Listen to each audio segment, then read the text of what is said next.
चाळा लागला ना. म्हणजे इथे आतमध्ये पण असं खरंच हातातल्या मोबाईलवर आपण गेम खेळतोय असं वाटत होतं आणि तो गेम ओव्हर होऊच नाही असं वाटत होतं. पण या गेमची हीच ट्रिक असते, तुम्हाला गुंतवून ठेवतात, तासनतास जातात आपले आणि मग पुढला परफॉर्मन्स आपल्याला बघता येत नाही. त्याच्यामुळे हा गेम आत्ता वेळीच ओव्हर झालाय बरे. कला तुम्हाला तुमच्या भोवतालातून उचलून एका वेगळ्या विश्वाची सैर करायला घेऊन जाते, आत्ताच आपण बघितलं.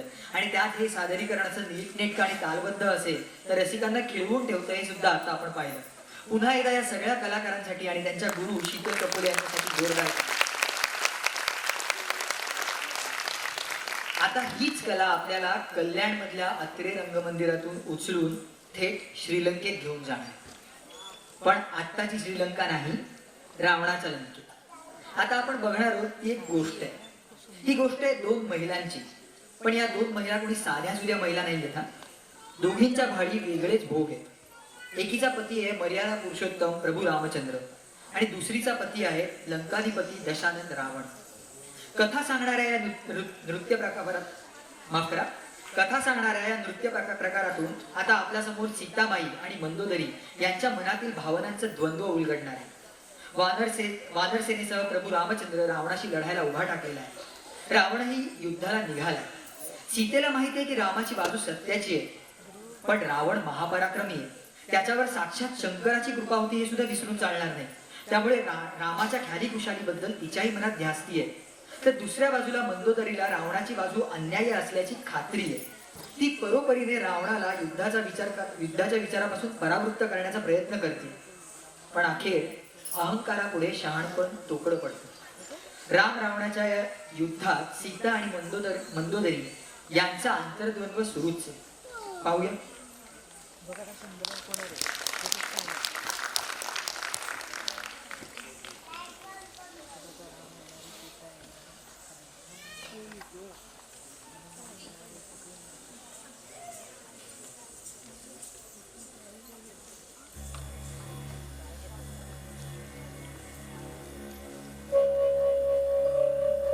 ये कथा है धर्म और अधर्म से विभाजित संसार के एक ऐसे युद्ध की जहां राजा शस्त्र चलाते हैं और विजय प्राप्त भी करते हैं और उनकी रानियां खड़ी हैं युद्ध भूमि में, खड़ी न होकर लड़ रही हैं अपने पति के अस्तित्व की लड़ाई. सीता धरती की पुत्री, उसका दर्द उसकी शक्ति बन जाता है. उसका इंतजार, उसका धैर्य असीम विश्वास का प्रमाण बन जाता है.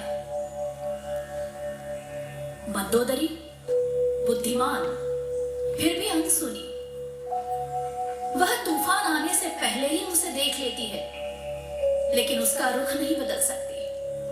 बस असहाय होकर देख रही है अपने कुल का विनाश अपनी आंखों के सामने. यह सिर्फ युद्ध की कहानी नहीं है, कहानी है दो स्त्रियों की जो कि एक ही आग के विपरीत किनारों पर खड़ी हैं.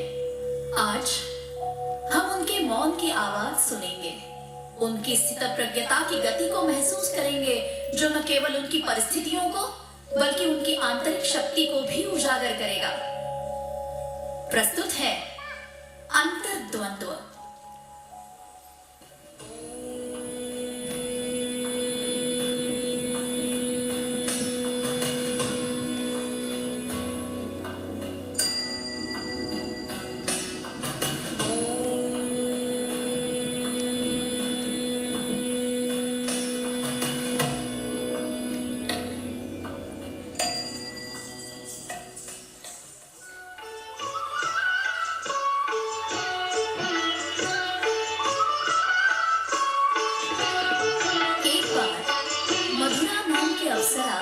महादेव शंकर जी के दर्शन करने कैलाश पर्वत पर गई. माता पार्वती उस समय कैलाश पर्वत पर नहीं थी. ध्यानमग्न शिव जी का अत्यंत सुंदर रूप देखकर मधुरा शिव जी पर मोहित हो गई. शिव जी को रिझाने के लिए मधुरा नृत्य करने लगी तथा उनके साथ प्रणय आराधना करने लगी.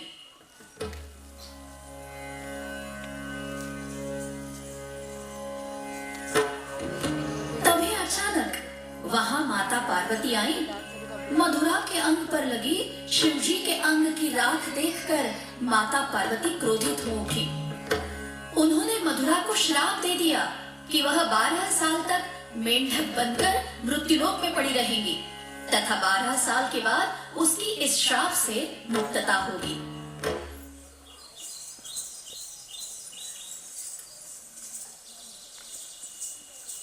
श्राप के अनुसार मधुरा मेंढक बनकर एक कुएं में 12 साल तक पड़ी रही। 12 साल के बाद जब वह अपने वास्तविक रूप में आ गई, तब मधुरा कुएं से बाहर निकलने के लिए मदद की गुहार लगाने लगी। उसी समय दिति पुत्र मयासुर और उनकी पत्नी हेमा वशिष्ठ ऋषि के समवेत पुत्र प्राप्ति के हेतु यज्ञ करने वहां पे आए हुए थे।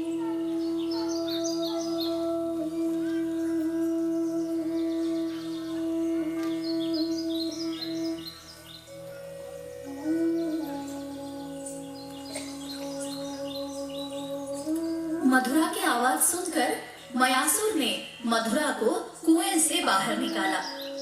मधुरा को देखकर मयासुर और हेमा दोनों के मन में वत्सल भाव उमड़ आया और उन्होंने मधुरा को पुत्री के रूप में स्वीकार कर उसका नाम मंदोदरी रखा।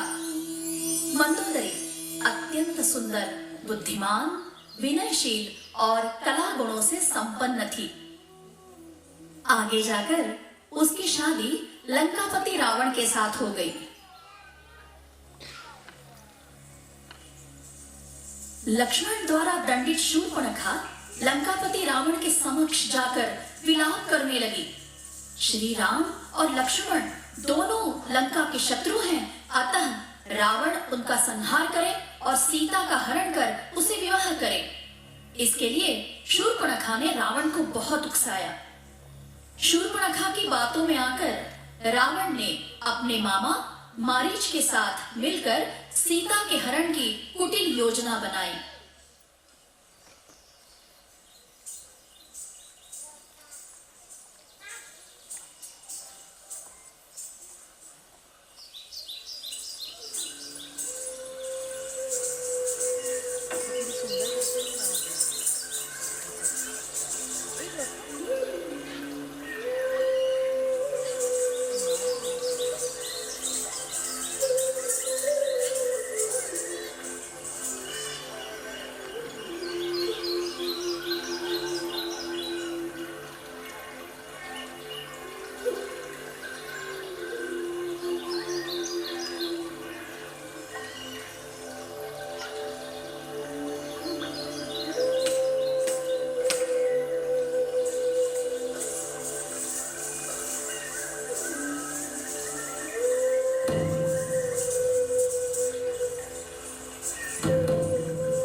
के भाई संपाति द्वारा माता सीता के लंका में होने की खबर मिली।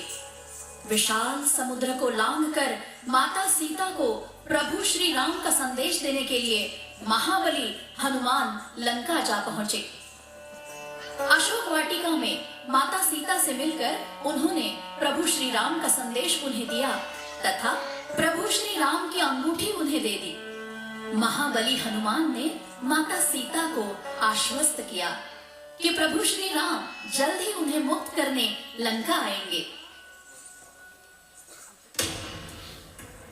अपने अहंकार में चूर रावण ने किसी एक की न मानी और लंका में प्रभु श्री राम और रावण के सेना के बीच घनघोर युद्ध प्रारंभ हुआ। एक एक करके रावण के सभी रथी महारथी मृत्यु को प्राप्त हो गए। जब अन्य कोई महारथी नहीं बचा तो रावण स्वयं युद्ध में जाने लगा। मंदोदरी ने रावण को समझाने की लाख कोशिशें की पर सब व्यर्थ हुआ। रावण युद्ध भूमि पर चला गया।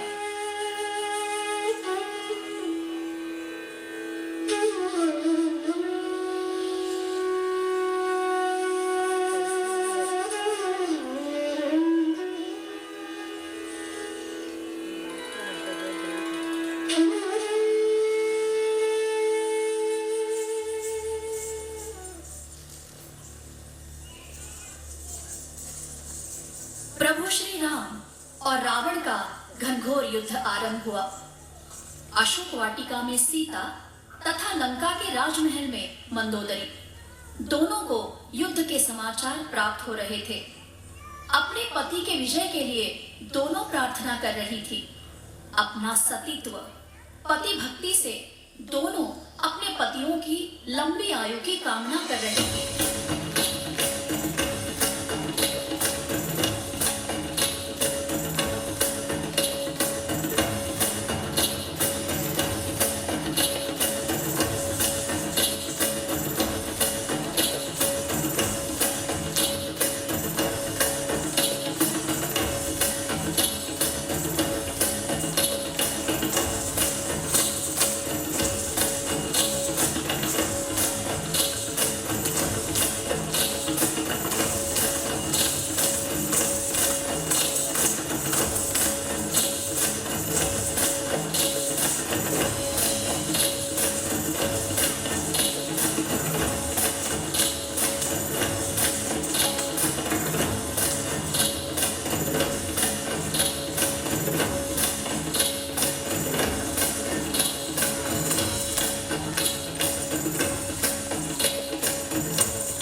यह अत्यंत भीषण युद्ध रावण के मृत्यु के पश्चात रुक गया। सीता अशोक वाटिका में बंदी अपने पति से दूर, फिर भी अविचल, उसकी आत्मा धर्म से, मर्यादा पुरुषोत्तम से जुड़ी है। उसमें कोई द्वेष नहीं, केवल और केवल दृढ़ विश्वास की शक्ति है। अपनी पीड़ा में भी वह अपना सिर ऊंचा रखती है, क्योंकि उसका पति सत्य के मार्ग पर चलता है, भले ही वह मार्ग त्याग से ओतप्रोत हो। मंदोदरी लंका की महारानी, फिर भी अपने पति के अहंकार की कैदी। उसने ज्ञान को बहरे कानों पर पड़ते देखा है। उसकी सलाह अहंकार की गड़गड़ाहट में खो गई है। वह सोने के महल में अकेली खड़ी है, जहां अभिमान उभरता है, लेकिन सुख शांति मुरझा जाती है। दो स्त्रियां, दोनों समर्पित, दोनों घायल। एक का प्रेम धर्म से सुरक्षित है, दूसरे का प्रेम विनाश से घिरा है। क्योंकि आदर्शों के इस युद्ध में केवल राजा ही नहीं लड़ते, लड़ती हैं उनकी रानियां अपने ही सतीत्व की लड़ाई, जिसके परिणाम तक उनके हाथ में नहीं। सीता धैर्य की शक्ति, मंदोदरी दूरदर्शिता का दुख, दो नाम दो नियति, अग्नि सत्य और मौन से बंधी।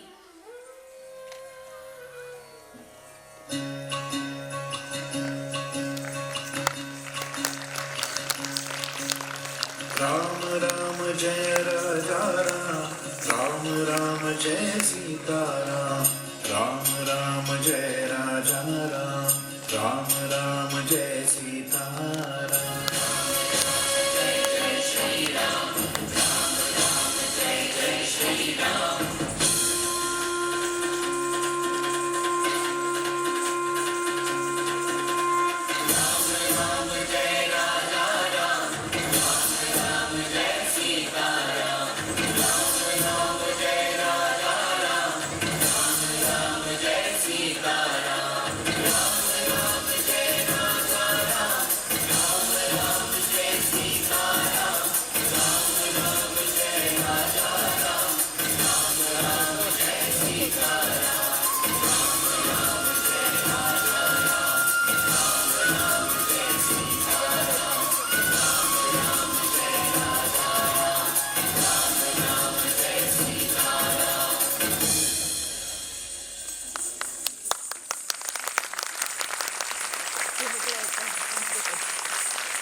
लहेजा आर्ट फाउंडेशनच्या या सगळ्या कलाकारांसाठी एकदा जोरदार टाळ्या.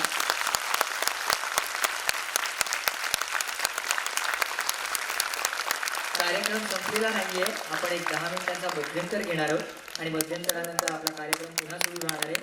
फक्त एक सूचना आहे की मध्यंतरात तुम्हाला जे काही खायचंय ते बाहेर जाऊन खा आणि कृपया पालकांनी आतमध्ये येऊ नये, कारण आपला कार्यक्रम अजून संपलेला नाहीये. मुलांचा परफॉर्मन्स अजून होणार आहे. मी फक्त विनंती करतो आजच्या मान्यवर पाहुण्या अमिरा पाटणकर, ज्येष्ठ कथक गुरु ज्योती शिधे आणि कुलकर्णी ब्रदर्सचे श्रीपाद कुलकर्णी यांना की त्यांनी मागे यावं, स्टेजला यावं. आत्ता आपण एक 10 मिनिटांचा मध्यंतर घेतोय. मध्यंतरानंतर पुन्हा भेटूया.